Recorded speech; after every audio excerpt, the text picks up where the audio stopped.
Dans l'épisode d'aujourd'hui, nous allons explorer tous les secrets de la fraiseuse. Si vous vous demandez quel modèle choisir, ce qu'il faut considérer lors de l'achat et comment travailler avec une fraiseuse, nous allons répondre à toutes vos questions dans un instant. Je m'appelle Laetitia, vous êtes sur une chaîne dédiée à toutes les stylistes ongulaires. Aujourd'hui, nous allons aborder un sujet souvent demandé en commentaire, c'est-à-dire comment choisir une fraiseuse. Comment la choisir, comment l'utiliser, comment en prendre soin. Donc je vous dis tout dans cet épisode. C'est parti! Nous allons présenter et décrire en détail deux fraiseuses de notre gamme de produits, la poche et la fixe. Nous commençons par identifier tous les boutons et interrupteurs de la fraiseuse. Dans le cas de la nôtre, l'interrupteur est situé à droite. À gauche, nous avons une entrée de câble pour la pédale, un interrupteur pour la pédale et un bouton de changement du sens de rotation. En dessous de la fraiseuse se trouve un indicateur de niveau de batterie, une entrée de câble pour la poignée de la fraiseuse, un indicateur du sens de rotation et du régime. Sur le dessous se trouve la molette de réglage de régime. La fraiseuse présentée atteint un maximum de 30 000 tours par minute. Il existe une grande variété de fraiseuses sur le marché et bien la choisir peut être un véritable casse-tête. Non seulement elles ont tout un régime plus ou moins pareil, c'est-à-dire entre 30 000 et 35 000 tours minute. Mais certaines choses peuvent varier, comme notamment la puissance. Il est important de choisir une puissance suffisamment élevée, surtout si vous comptez faire des pédicures. Si vous ne prenez une ponceuse qui n'est pas assez puissante, au niveau des pédicures, ça ne va pas fonctionner, vous ne pourrez pas l'utiliser. La poignée de la fraiseuse est équipée d'une pince qu'il faut tourner vers la gauche pour ouvrir et insérer la fraise, ou vers la droite pour verrouiller solidement la fraise dans la poignée. Le manche fait un bruit caractéristique à son ouverture, vous l'avez certainement déjà entendu, mais attention, il ne doit pas se faire lors de sa fermeture.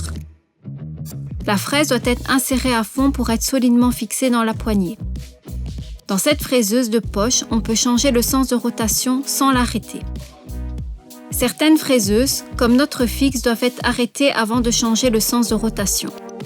Pour le faire correctement, il faut d'abord mettre le régime à 0, puis changer le sens de rotation et ensuite régler à nouveau le régime à l'aide de la molette.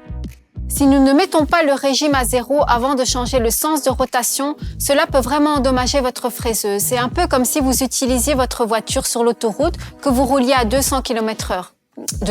120, et que d'une fois vous avez envie de faire demi-tour et de marche arrière sans arrêter la voiture. C'est impossible et très dangereux.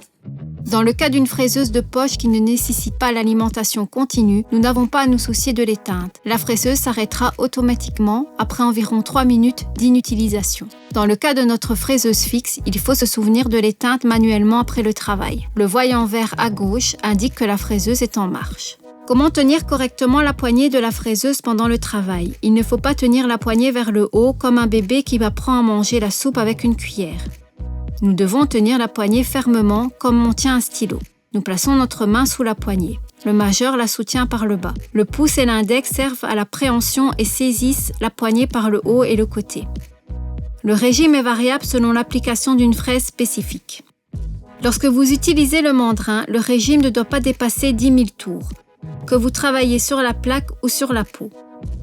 Les fraises coupe-cuticule doivent osciller entre 10 000 et 15 000 tours, tandis que les fraises pour enlever les vernis semi-permanents, acryliques et les gels doivent fonctionner à au moins 20 000 tours.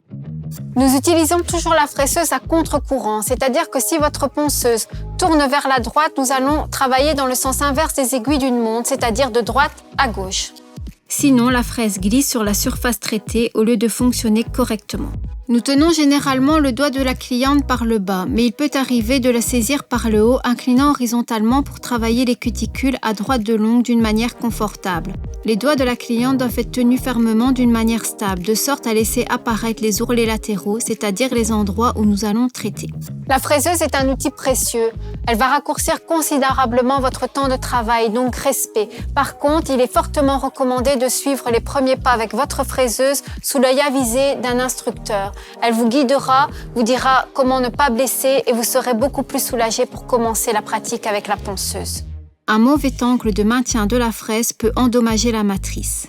Un régime trop bas avec la fraiseuse peut venir faire caler votre fraise sur la plaque d'ongle et venir la percer. Et mes chers amis, ici on ne parle pas d'un trou dans un bas collant, mais bien d'un trou dans la plaque d'ongle qui peut être une erreur qui est irréprochable, même incurable. Donc excusez-moi d'être aussi direct, mais il est vraiment nécessaire d'être hyper vigilant avec la ponceuse.